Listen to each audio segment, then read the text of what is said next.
Será que tem sentido eu ficar falando de arquiteturas desacopladas como a arquitetura limpa num mundo de microserviços, de milhares de usuários acessando a mesma aplicação e de grilhões de requisições da sua aplicação? Nesse vídeo a gente vai falar sobre isso.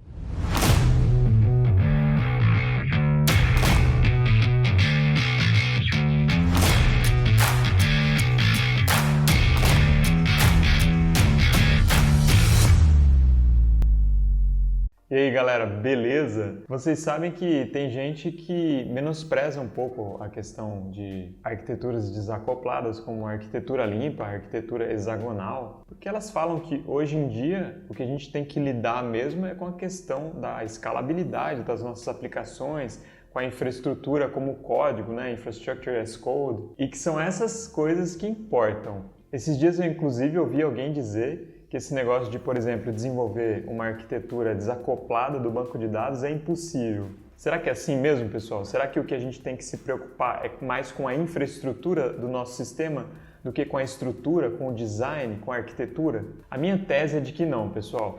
A minha tese é a seguinte: se a sua aplicação tiver uma estrutura ruim, uma arquitetura ruim, isso vai afetar inclusive na parte da infraestrutura do seu sistema. Ou seja, para mim, um projeto bom, um design bom do seu sistema é um requisito imprescindível para você ter um bom sistema, uma boa implementação. Inclusive, se você tem uma arquitetura bem desacoplada, isso te ajuda a implementar esses requisitos não funcionais de performance, segurança, escalabilidade. Algumas propriedades são mais fáceis da gente ver, por exemplo, testabilidade, obviamente, que é muito mais alta numa arquitetura desacoplada, porque eu consigo testar o meu domínio separadamente, eu consigo testar os meus adapters separadamente, ao passo que se sua arquitetura está acoplada é muito mais difícil testar as coisas em isolamento. Agora, e a performance, por exemplo? Aonde que afeta? A minha tese é a seguinte, pessoal: quando a sua arquitetura está uma bagunça, o sistema está realmente todo acoplado, é difícil até você saber onde atuar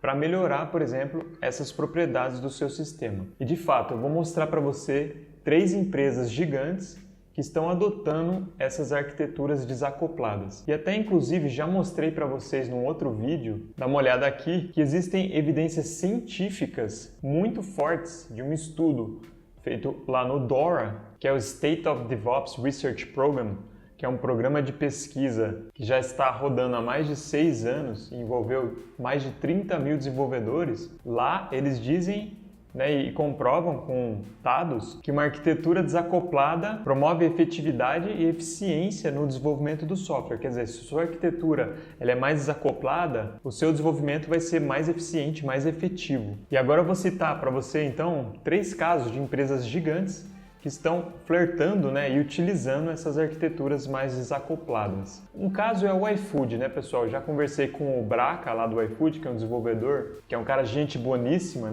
super disponível. Se você não viu o bate-papo meu com ele, dá uma olhada aqui. E depois eu fiz mais um bate-papo com ele privado, só nós dois, que ele realmente me deu uma aula. Eu que sou professor, mas ele me deu uma verdadeira aula, Ele fez um tour sobre várias partes do sistema do iFood. A gente ficou 2 horas conversando, pessoal. E obviamente isso não pode ser veiculado porque tem código do iFood lá nesse bate-papo. Mas eu digo para vocês que eu vi a implementação de arquiteturas desacopladas nos microserviços do iFood. Então, por exemplo, o Braca ele gosta muito da Clean Architecture e os microserviços que ele começa a desenvolver, em geral, ele já estrutura de acordo com a Clean Architecture. Mas alguns outros desenvolvedores usam, por exemplo, o padrão mais parecido, que casa mais com a arquitetura hexagonal, também chamado de Ports and Adapters, que é uma arquitetura que eu também comento lá no meu livro. Então, de fato, pessoal, a gente vê aí uma Food Tech, que é referência na América Latina. Parece-me que os últimos dados é que eles estão processando mais de 20 milhões de pedidos por mês. Então, a quantidade de dados colossal. E as arquiteturas desacopladas dentro dos próprios microserviços, obviamente, estão ajudando eles a desenvolver os sistemas de uma melhor forma. Outro exemplo espetacular, eu estava lendo aqui no blog de tecnologia do Netflix. Então o post chama Ready for Changes with Hexagonal Architecture. Então eles utilizaram a arquitetura hexagonal num sistema lá dentro do Netflix, porque a ideia deles era principalmente você poder trocar fontes de dados, né? O seu repositório, o banco de dados. E aqui ele vai explicando o uso que eles fizeram da arquitetura hexagonal, né? Cuja ideia é realmente você conseguir desacoplar a lógica de negócios, né? As regras de negócio, de detalhes como você vai conversar, né? Com o repositório. E aqui ele fala isso, né? A ideia da arquitetura hexagonal é colocar entradas e saídas nas periferias do design, do projeto do sistema. A lógica de negócio não deveria depender do fato da gente expor a aplicação a uma API GraphQL, por exemplo, ou REST. E também não deveria depender de onde a gente recupera os dados. Um banco de dados, uma API de um outro microserviço exposta via gRPC ou REST, ou simplesmente um arquivo CSV. Então aqui ele vai falando em mais detalhes como que eles implementaram a arquitetura hexagonal nesse sistema. Aqui tem até essa figurinha, né?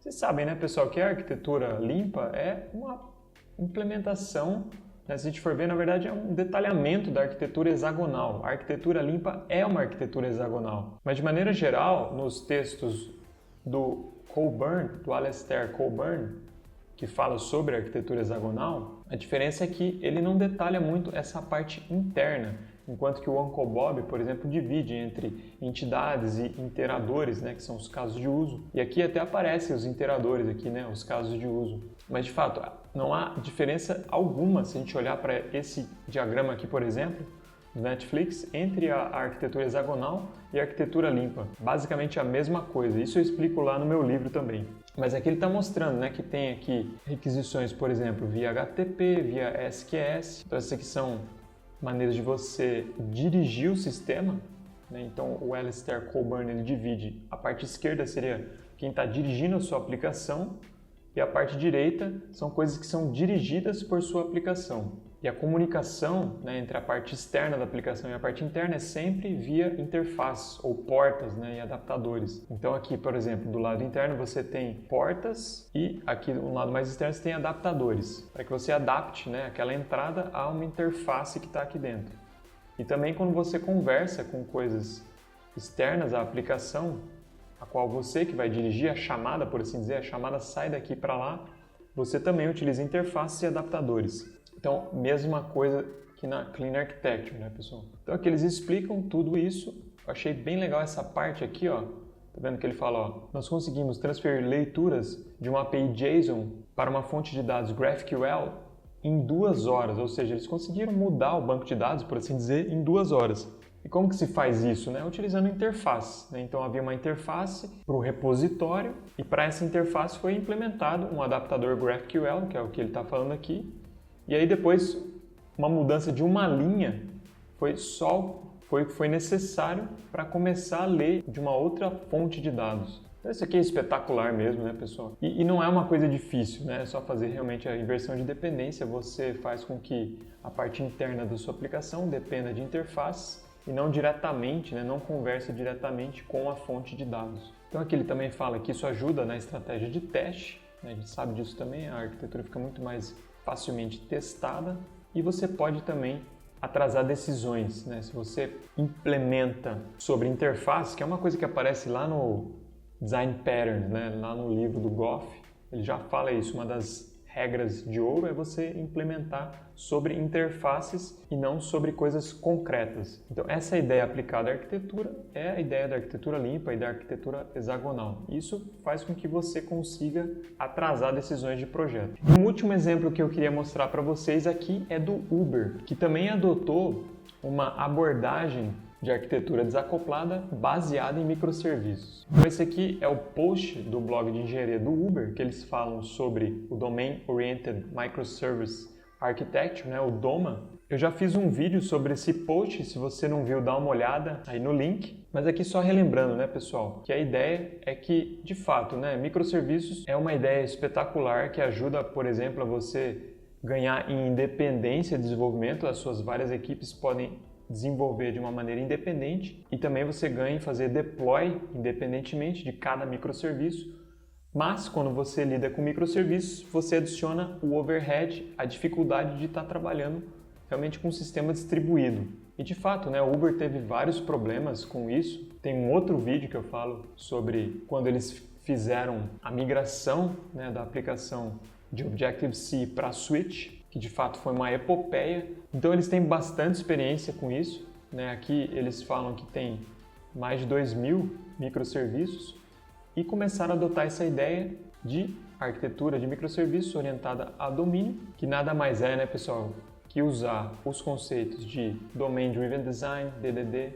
Eles falam concretamente aqui também, né, de Clean Architecture, num domínio, né, em que você está utilizando microserviços. Então, mais um exemplo de uma empresa que se beneficiou dessas ideias de arquiteturas desacopladas, mostrando que essas ideias continuam valendo mesmo nesse contexto de aplicações altamente escaláveis, de Infrastructure as Code, de serverless e todas as buzzwords do mundo contemporâneo de desenvolvimento web. É claro, né, pessoal, que é bom a gente ter em mente que a arquitetura limpa não é tudo, né? É só a parte da estrutura mesmo, do design da sua arquitetura, do seu sistema. A parte de infraestrutura, ela é muito importante. De fato, tem um livro que eu andei dando uma olhada que fala sobre Systems Design, que é essa ideia realmente de arquitetura mais no sentido de infraestrutura, que é como você escala realmente uma aplicação de poucos usuários para milhares e milhões de usuários, e que de fato é muito importante. Esse livro é muito legal, vale a pena. Ele é dirigido para quem faz entrevista